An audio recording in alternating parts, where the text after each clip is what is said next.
Mwanaume mmoja mwenye kigugumizi alikuwa na safari ya treni.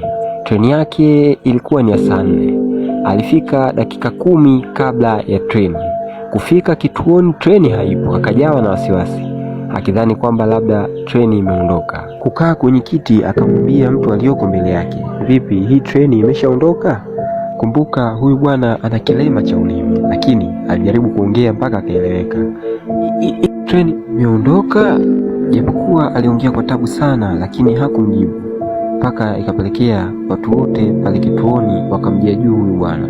Kwa kuwa ana kilema ndio maana hamjibu, kwani yeye alipenda kwa vile. Lakini kwa dakika 2 treni ikaingia, yule bwana akasafiri. Watu wakaanza kumshambulia huyu bwana aliyebaki. Kwa nini huko ukimjibu mwenzako? Au kwa sababu ana kilema?